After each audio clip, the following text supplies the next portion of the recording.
Punter, great to have your company for another session of betting advice, and it's the Punter Olympic Stylie. I've got a big smile on my face this morning because I had £100 on it being ruddy awesome last night. Got 8-1, pretty pleased. It was awesome, wasn't it? A fantastic start to the Olympics. The sports started today, and of course there are plenty of betting opportunities. To discuss all of them in studio, I have with me Chris Graham, our betting expert. Chris, good to see you. And how much did you enjoy it last night? I thought it was absolutely exhilarating. I thought it made me proud to be British, it really did. And to see the Arctic Monkeys at the end was just the perfect end to me of a wonderful night. Really good, right? Yeah. And I think it's one of those things where the eyes of the world are on it, the expectations are high, and yet somehow they managed to overachieve, I thought. Yeah, I think there was a lot of cynicism, a lot of trepidation about it, but I think they came up trumps wonderfully, and it was, you know, I think we're all proud. It seemed to borrow the great elements of what Britishness is about, and you know, I found it hard to get to sleep last night. I was still buzzing for about an hour after it. It was wonderful. Yeah, you weren't alone. I think everyone was like that. It was nice to see we are still the best in the world at putting on a show and at being creative. It was fantastic. Some really interesting betting stuff to come out of it. Couple of little controversies, actually. We'll start with the lighting of the flame, this kind of big ceremonial thing that's always done by one kind of, you know, athlete from the country involved. But last night they went a different direction. That's caused a bit of a problem. It has. I mean, you know, I wasn't too surprised, actually. We did the show together on Tuesday. I did mention I thought it might be a kid from Hackney that may have been born on the day the Olympics were awarded. But yeah, but obviously that wasn't quoted in the odds. And this market really did capture the mainstream public in terms of who would like the Cauldron Flames. So big gambles for a lot of the key players. But yeah, and what's happened is some of the bookmakers have paid out in all the personalities who nominated the people who like the Flame, Redgrave, Holmes, etc. Right. While others have just refunded stakes, and others have just kept the money, which is a bit nasty. Not in the spirit of the Olympics. Technically, what do they have to do? Technically, I guess if you said Steve Redgrave would like the Flame and he didn't, the bookie can keep the money. Yeah, the bookmaker's not obliged to pay back anything at all, but I think they felt it was in the spirit of the games, and like I say, this market has captured the mainstream. It's transcended betting, really. You know, there's people talking about it in the street, and people who contacted me about it who've never really had a bet before. So it really did. It captured the mainstream, and to refund stakes on that, you know, it's all like double brownie points, isn't it? Double brownie points. Yeah. Well, we will name and shame the bookies that don't as the week goes on, I'm sure. It's really interesting to look back on that market, actually. Let's check out how it changed in the run-up to the opening ceremony. So we had this on Tuesday. I think Steve Redgrave was the favourite. Yeah, he was. And then followed by Kelly Holmes, Roger Bannister and Daley Thompson. So this is a market on Tuesday, Chris. And obviously it's interesting because this market is purely speculative. Yeah. As we found out. Indeed we did. And Redgrave always was the favourite, really. I mean, I think Roger Bannister took over, I think, briefly for half an hour, but apart from that, he was favourite throughout, and understandably, really. Kelly Holmes very short there at 5-2. I could never really foresee that, but yeah, Redgrave was this pivotal character in it, and when they handed it over to him last night, I thought, oh well, you know, anyone who's backed Redgrave is See, because I thought the opposite, because every Olympic Games I've seen, the guy that carries it into the stadium, he always likes somebody else. So I thought, oh, Redgrave's not going to be it. Oh, interesting. You're more of an expert than me in the Olympics. I've done a lot of opening ceremonies. So this is really nice, actually. You didn't have to stay up till 3 a.m. to watch it. The market changed on Wednesday. Let's have a look at that. It's just interesting to map this through. Redgrave hardening, in fact, going to almost 2-1 on. Any British Royal at 6-1. I don't know which bookie that is. That's just disgraceful. Yeah, but that's interesting. That was the Queen was 100-1, and obviously Nigel, the bet Butler, highlighted that on the show, I think 2 weeks ago. And there's a real snowball effect. You know, viewers getting involved, people tweeting at him about it, people tweeting me about it, and you know, Nigel's call really did. I'd like to think the bookmakers watched the show and because of that priced up any British Royal or the Queen and saw the odds tumble. But of course, we also know that the Queen ended up with a surprise role doing her skit. Which was charming. Well done, Liz. It was amazing. It was amazing. She did that, and I guess the rumours of her having a role got out, and that made some bookies price it up. Let's check out the final odds that we had, which was on Thursday, the day before, and that's when this Roger Bannister rumour started. Yes. Yeah, it did. It was a huge plunge. I think it went for 6-1 into even money. In fact, with one particular firm, the Roger Bannister. And you could see the reasons for that. You know, he's very much redolent of that Corinthian spirit in Britain and stuff like that. And I think that was a reasonable, sustained gamble. Interesting, they've got Harry Potter there at 10-1. Now that actually is a fictional character. Just to point that out. Yeah. It's quite weird. Yeah, it's not Harry Potter from Leytonstone. No, exactly. Yeah. James Bond as well was backed into 6-1 at Coral, and it's, I think a fair play to the bookmakers. I think they came up with some fun bets. Keith Flint from the Prodigy was 100-1 with Coral. I really liked that. Firestar, I'm the Firestar. Somebody had been walking past rehearsal and heard Firestar. So yeah. And I think I have to give them credit. I think they gave us a fair go and we got a lot of laughs from the betting public and outside it, and fantastic. Yeah. Okay, so the other big market last night that you could have played was number of viewers that the opening ceremony would get. Now we talked about this in depth last time I was doing the show, I think on Tuesday, and I think we had a common consensus that it would probably be the under 22.5 million if you were talking about average viewers, but it actually peaked much higher because it's such a long show. So I hope you followed that advice. It's pretty much on the money. This one, Chris, the over-under market, the bookies set a great line, as it turned out. They did. They were very, very close to it. I made it an average, overnight average of 22.4 million, which would just sit above that. And the over-under was 22.5, so they nailed it, right? Absolutely superb, I know. And peaking at 26.9 million. Some amazing statistics here. There was still 20 million people watching it at 12:30. 20 million? 20 million at 12:30 midnight. I mean, it's extraordinary. An 82% share, which is almost unheard of in televisual figures. I think the highest ever share for Olympic Games before that was Barcelona, just 45%. Yeah. So it really did capture the public, and and fair play to the bookmakers, they called it right again. Huh? We've put the naysayers to bed. My idea was to have some free flights to Paris for anyone who was a naysayer on the day of the games. They go over there and celebrate the non-games. Bless them. Let's get on to some actual sports, shall we? Now, for those Olympic watchers among you from previous Olympics, you'll know that the track and field comes later, and the swimming tends to dominate the early going, certainly in terms of headlines. And that's the case here because we've got some fantastic stuff going on. As we do this show for you, Michael Phelps is making his first final appearance, and some wobbly signs in the qualifying. Yeah, I mean, he almost missed out in the final. He was the eighth fastest time. His big rival Ryan Lochte got the third best time. But yeah, Phelps has lost it. He's gone. Well, who knows? We're missing it at the moment. But not much confidence in him. The bet he's pushed out, and I mean, worrying signs. But let's see how he gets on here. Yeah, several finals tonight, including that Phelps one, and we'll keep an eye on it for you. And the Phelps bets. There's a number of specials on Phelps as well. Let's look at some specific race odds. This is the 400 metres freestyle for men, and Sung Yang is even money there. I think he's actually odds on, isn't he? Or am I wrong? I thought he was about 6 on. Yeah. I think it was 6 to 1 on. This was pre-event. Oh, this is pre-event. Yeah, I'm pretty sure he's absolutely stormed the heats this morning. If you want to bet on him right now, the finals in a few minutes, he's actually very, I don't think you'll get evens.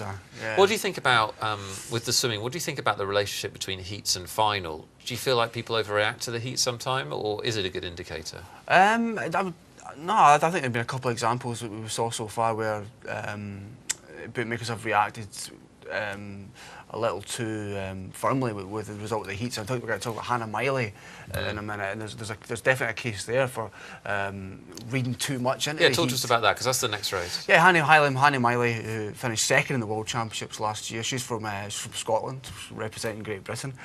We all hope she wins tonight. She's running later on. She's swimming later on. She's as big as 16 to 1 to win, which is extraordinary. She's ranked the second best. So why does that happen? Because she had a bad heat? She did. She'd got the 6th fastest time in the heat, 6 out of 8. So when you look at that, you can understand it. But the feeling I have is that there wasn't much depth of talent within her heat, so she didn't really need to strain herself. So she maybe, as they say in horse racing, had a little bit in hand. And now you can back out at 16 to 1, which is let's hope it obliges. Yeah, absolutely. Let's confirm those odds for you. This is the 400 metres individual medley for women. Goes off tonight. One of our early medal hopes is Hannah Miley at best price 18 to 1 in the place. Wow, I mean that is something like silver in the Worlds, and and comes in second in the rankings in this event. Absolutely, definitely value there. Value there. Well, let's hope that comes to pass. That'd be a lovely start for the British team. There is also a relay tonight, 4x100 women's relay. So everybody does 100 metres. It's about my limit actually, and then you have to hand off to someone else. So that's the other final tonight.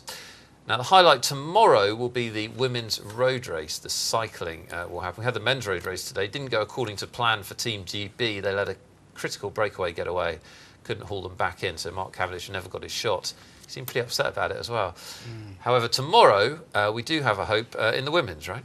Well, yeah, Lizzie Armitage, I would say, is probably or Nicole Cook. It's quite different. Nicole Cook won this 4 years ago. Defending champion. Defending champion, absolutely. But Lizzie Armitage is the team leader within this team. And she's 10-1, Nicole Cook best place 20-1. And there's a lovely subplot here, Nick, that there's a bit of bad blood between these two girls. Catfight, like yeah, it. absolutely. It's meow. Bicycle chains at dawn, that kind of thing. Yeah, absolutely. Armistead fell in one of the races in, I think it was at the end of last year, and Nicole Cook, I guess in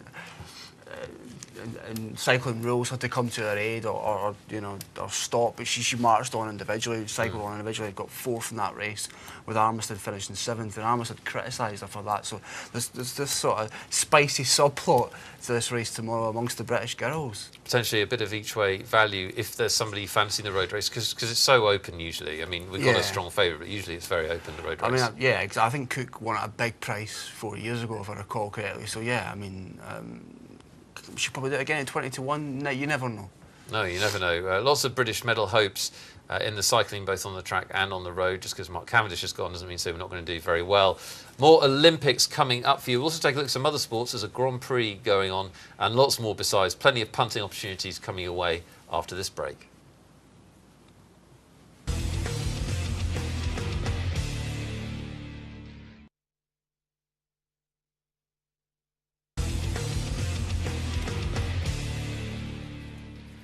Welcome back to the Punter. Great to have your company. We're talking Olympics and other sports. And just to clarify something from part one, the men's 400 metres freestyle, the graphic we put up, those odds were correct. The earlier odds that we quoted of 6-1 on was without Park, who was disqualified, appealed. This is just very recent history and has been reinstated and is now second favourite. So watch that if you're betting on that race, which goes off in a few minutes. Now we're going to talk a little bit about Olympic football, which is going on, and Team GB play tomorrow. Chris, how do you see this football competition playing out? It's a little bit random. You have to assess the squads carefully, don't you?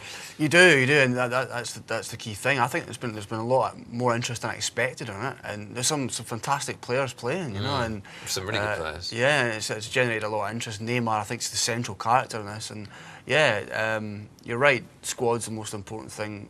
Who are the stars turning up? And I don't think there's many stars for Great Britain. Let's be honest.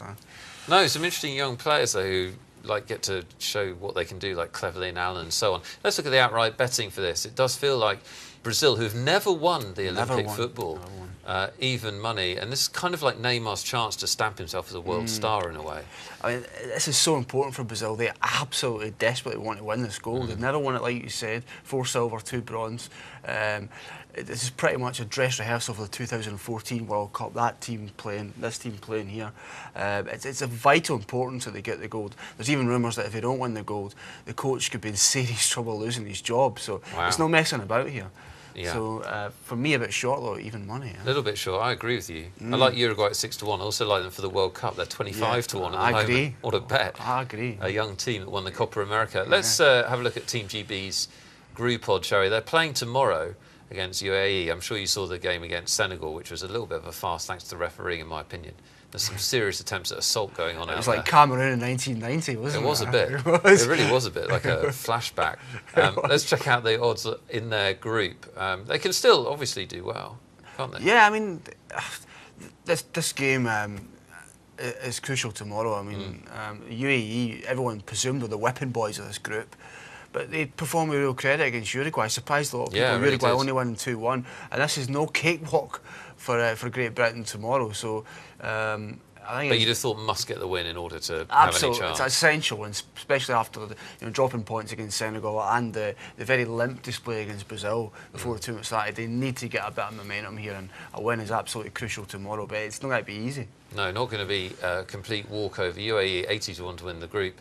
And Senegal might actually be a little bit of value. I mean, they got the same score as England, and yet they're 2.5 points worse off. Let's check out the match odds for tomorrow if you want to have a bet on the match. GB will take on UAE, and 9-4 on. actually is a little bit tempting. I know they've struggled a little bit, but UAE should be the whipping boys. Well, the angle I take here is I expected the UAE to be bigger. Yeah, so I guess me too. you pretty much agree with me on the flip side of Absolutely. it. I thought it might actually get 10, 12 to 1 in UAE, which isn't the case. 7 to 1 doesn't really appeal that much to me, but neither does a 4 to 9, to be honest. I couldn't play at such a short price, a team that's just been brought together, haven't won a game yet. So, do you know my problem, Chris, at the moment? Yeah. I can't be trusted with my... Usually I'm very objective with betting, but I'm so on board with Team GB. I'm so overly patriotic and excited about the whole deal that every Great Britain price looks big to me at the moment. If the television consistently calls them Team GP, I'm just getting turned off. I love it. I want the T-shirt. I love it. It's such an Americanism. Very quickly, we're going to finish the Olympics. Quickly, your bet or bets of the Olympics right now. I liked like you as well. Chubo in the diving about 4 to 6. Tom Daley, Tom Daley, great that's bet. essential. Great bet. I've got Phillips Adubu not to win a medal. I think that's an absolute given. At what price? It's about 4 to 5. I got that. Okay. And one thing I must mention for the first part, Danny Boyle's been backed in today, and it's 7 to 4 to get a knighthood. There's been a £2,000 bet at Ladbrokes. I thought it's really interesting. I think he should get a knighthood, a CB, an OB, an MBE, and he should get Pippa Middleton to do whatever he wants with it, I think. Wow, it's fair, isn't it? That's better than a knighthood. It is. He knocked it out of the park, did Danny. Let's move on and look at some Formula 1, Hungarian Grand Prix this weekend. And the Formula 1, I mean, I've said it a number of times on the Punter. I can remember the days when it was a terrible sport to bet on. It was like a procession. Now, this season, it's been an amazing sport to bet on. I'm rediscovering my love for Formula 1 after about 15 years, and it's exciting. It really is exciting, and we saw that so far in Hungary. The big thing for Sebastian Vettel, 5 to 1. He's never won in July. He's never won in Hungary. Can he smash that stat to pieces this weekend? But Lewis Hamilton, very, very impressive in qualifying. He got the 2 fastest laps, not just the 1 fastest, not just the fastest lap. So, in inspiring form, has the McLaren recovered? That's the big question everyone's asking at the moment. And Hamilton, I think, a worthy favourite at even money. Yeah. Let's get confirmation of those odds. Lewis Hamilton is even money to win the Grand Prix this weekend, and Vettel 5 to 1. And, big prices about the others, which in an unpredictable year, you're going to get a lot of punters taking a flyer, aren't you? Exactly. I like Button on Wednesday. I'm sticking with that. 12 to 1, I think, is too big. He won this race last year. He's in the McLaren, like Hamilton, which is beginning to improve. But Button, for me, I think he's 5 to 4 to finish in the podium. I like that. I like that a lot. 12 to 1 to win the race as well. Okay. Bit of value there, perhaps. So let's look at, you can bet on the car to win as well, effectively betting on the Constructors' Championship, but for just one race. So you can bet Red Bull, McLaren, whatever you like. McLaren 6 to 4 on, Lotus and Red Bull 9 to 2, and Ferrari 12 to 1. Same odds as Alonso, basically. Yeah, I mean, they didn't qualify with that much aplomb. I think it was 6th and 7th in the grid. Alonso hasn't won in 9 years in Hungary, so I can't get. I've been a big Alonso man, a big Ferrari man so far on this show, tipping up. I can't get excited about them in this particular market. I think the 4 to 6 McLaren, it's not a sexy price, but it's probably the right price. Well, we've seen this as a theme recently in our punting shows that odds on can be value. It just depends on what you're betting on. Yeah. If I give you 5 to 1 on the night will follow day, you'd take it, right? Yeah, that's true. It's true. Let's check out the championship outrights. This is a drivers' championship. This market has been up and down a lot more than you'd expect. Alonso is the even money favourite. How do you see it? I like Webber, Mark Webber. We're purely talking about price here, and this is what we always need to communicate. We're here to advise on on good bets, and I think Webber's too big at 11 to 1. Simple as that. He's just not a very sexy driver. He's no rock and roll and glam. Right. Generally his prices are inflated, and that's the case for me here. Yeah, interesting observation. Maybe still a bit of value in that market. And usually by now in F1, that market has really settled down, but still a little bit up in the air. Really fascinating stuff. Fun to watch. Let's just wrap it up by looking at the Constructors' Championship and see how that sits right now. Red Bull now 4 to 1 on.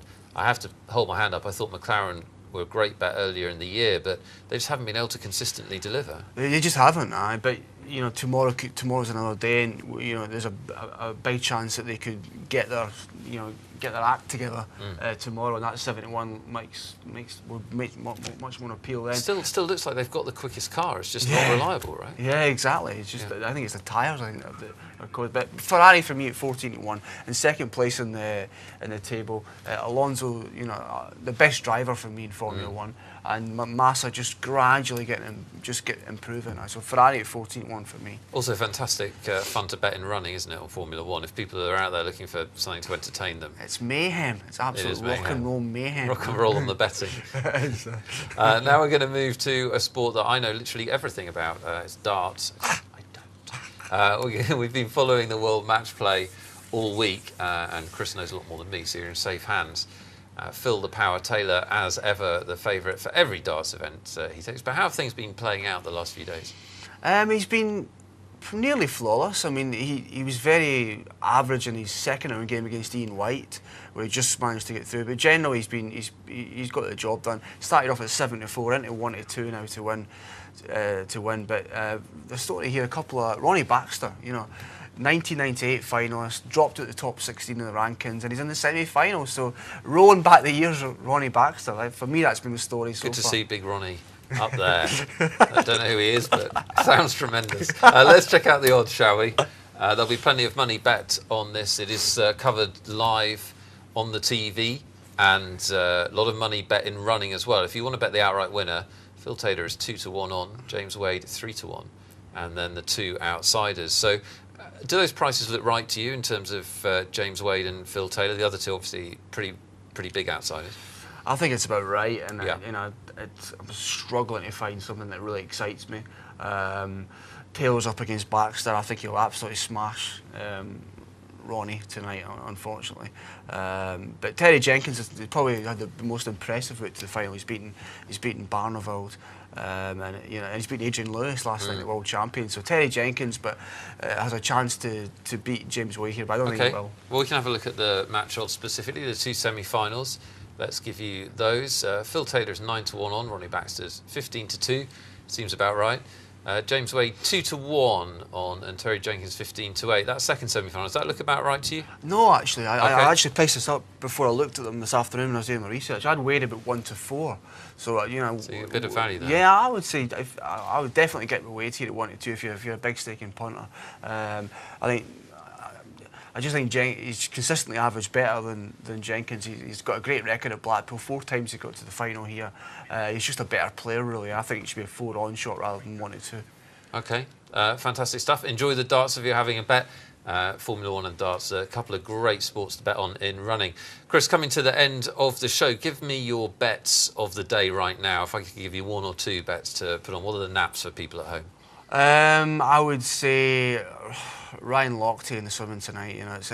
I just can't see Michael Phelps doing it. That race has happened. We don't know the result. You're a brave man. That's poor. And Nicole Cook each way in the road race tomorrow. Oh, nice. Yeah. The one that we didn't mention when doing the Olympics, and I hate to say this because I love her. She's from Yorkshire like me. Jessica Ennis, massively too short, I think, right now in the heptathlon. Tatiana, what's her second name? Chinova, I think, beat her in the World Championship. She's 5-2, the Russian, and Jessica Ennis is odds-on. Patriotic bias, right? And it's far too short. Far too short of sports personality you're betting as well. 3-1 favourite there. Ooh. Well, second favourite. Good shout. All right, we've run out of show. Big thanks to Chris Graham. Hope you've enjoyed it. Lots more punting value coming away from Sports Night. Enjoy the Olympics and whatever else you're betting on. Talk to you soon.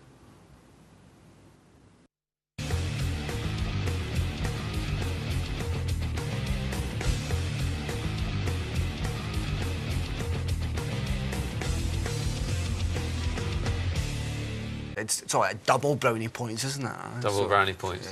Yeah. Well, we will name and shame the bookies that don't as the week goes on, I'm sure. It's really interesting to look back on that market, actually. Let's check out how it changed in the run-up to the opening ceremony. So we had this on Tuesday, where I think Steve Redgrave was the favourite. Yeah, he was. And then followed by Kelly Holmes, Roger Bannister and Daley Thompson. So this is a market on Tuesday, Chris. And obviously it's interesting because this market is purely speculative. Yeah.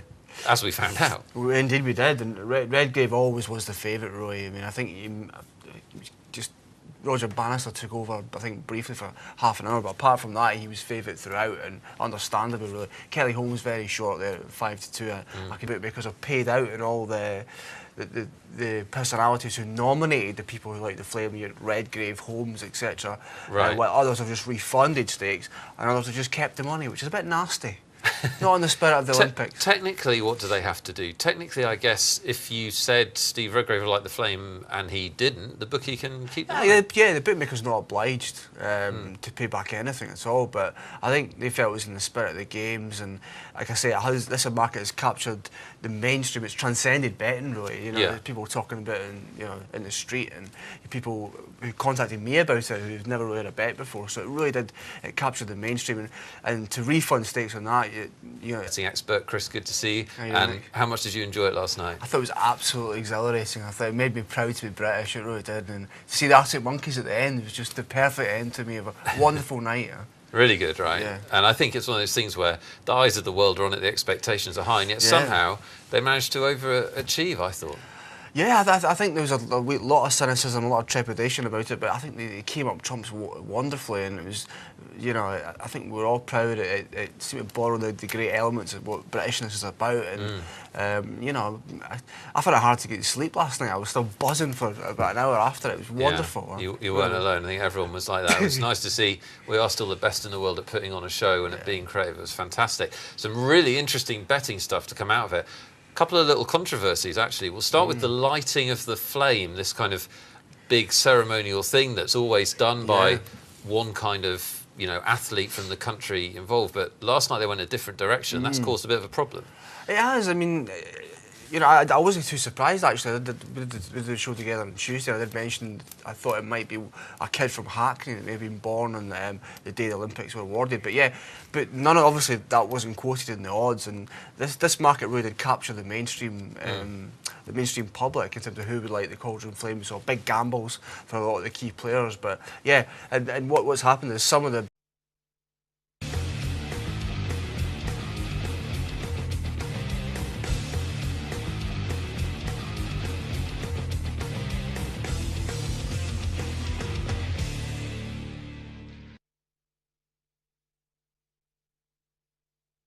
Punter, great to have your company for another session of betting advice, and it's the Punter Olympic Styly. I've got a big smile on my face this morning because I had £100 on it being ruddy awesome last night. Got 8-1, pretty pleased. It was awesome, wasn't it? A fantastic start to the Olympics. The sports started today, and of course there are plenty of betting opportunities. To discuss all of them in studio, I have with me Chris Graham, our